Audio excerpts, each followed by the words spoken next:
ndetse n'ubunyangamugayo. Niba uri inyangamugayo ntabwo ukora ikintu kidakwiye mu gihe kitari icyacu. Ikindi kandi ntabwo ushobora gukorera ikintu umuntu utagikwiye cyangwa ngo ngure ikintu udakwiye hari ugikwiye. Niba ugikwiye kubera amarangamutima yanjye cyangwa ikindi. Ubunyangamugayo rero bujyana no kureba igikwiye ndetse n'uwo gikwiye. Tekereza ko ubunyangamugayo n'umurava buri muntu wese wigize muri iyi isi y'abaparadizo kandi twagera ku byiza byinshi. Iyo nama indangagaciro y'ubutwari kubera ko urebye nko mu muco nyarwanda iyo urebye abantu batubanjije abantu bagiye baba intwari bagiye bakora ibikorwa byiza by'indashyikirwa. Reka turebe ku rugero nka dufate nka Fred Gisa Rwigema ni intwari y'u Rwanda yatumye abantu bari hanze y'igihugu bari barahejeje ishyanga babasha kwiyorganiza babasha kubohora igihugu. Icyo ni igikorwa cy'ubutwari cyiza yakoze. Niyo numva ko ngiye abantu ikintu nabaha nabashyiramo ikintu cyitwa kuba intwari. Ukurikizaho isi igeze ibibazo byinshi bifite nuko abantu batagira umutima wa kimuntu, abantu basigaye bafite umutima wa kinyamaswa.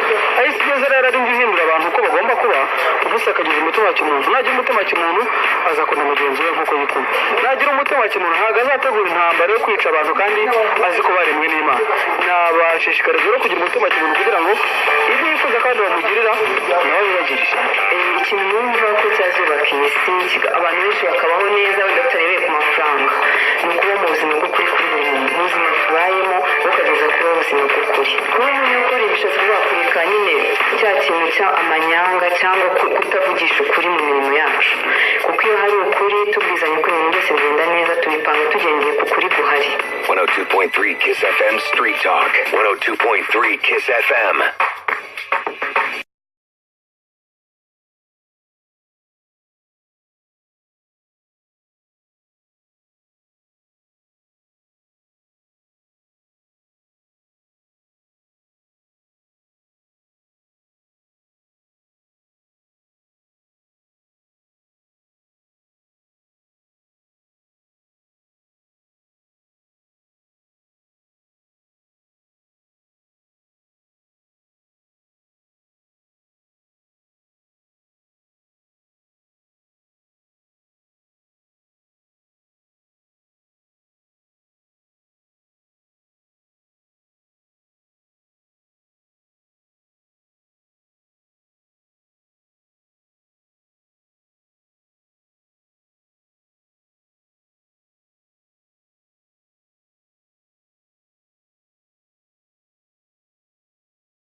no kuvuga umudende imotore no gutana uruti. Nyiri guhabwa impeta y'ubutwari kandi nawe yahoraga aharanira kurinda igihugu nk'uko bisobanurwa na Faida Jean Damascene, umwanditsi w'amateka. Ubutwari bw'abanyarwanda ntabwo ari ikintu turiho dufitira cya none.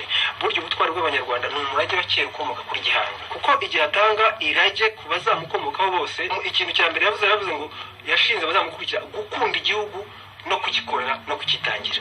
Harimo abahitagamo kugwiza imidende aho kugira ngo acane uruti. Akaba yarageze mu gihe cyo kwica abanzi benshi akavuga ati kubera ko ubutwari yiyumvamo, rya shyaka yiyumvamo, akumva ashaka kurikomeza kandi akumva agifite imbaraga zo gukora, agumya agakora kubera ishyaka ry'igihugu nyine. Abakuze bavuga ko nubwo kuri ubu nta rugamba rwo kwagura igihugu rugihari, ngo hari ibindi bikorwa by'iterambere kandi bifitiye inyungu n'abaturage benshi n'iterambere ry'igihugu bikwiye kujya bishingirwaho mu kugena abashimwa nk'intwari. Uyu munsi turimo kwizihiza umunsi mpuzamahanga wo kubungabunga ibishanga. Hashobora kuboneka intwari mu gihugu kubera kwitwara neza, kubera gutanga urugero, kubera kurwana kugira ngo ibishanga byacu bibungabungwe neza. Ushobora kubona umuntu umushoramari wakoze uko ashoboye kugira ngo ateze imbere abanyarwanda bose, nabo bitera imbere atareba gusa inyungu ye. Urubyiruko rwo rusanga abantu babaye indashyikirwa mu bumenyi, ikoranabuhanga, guhanga no gutanga akazi kubakabuze ndetse n'ibindi bikorwa bikura abantu benshi mu bukene, nabo bajya bashimirwa uruhare bagize mu buzima bw'igihugu nk'intwari.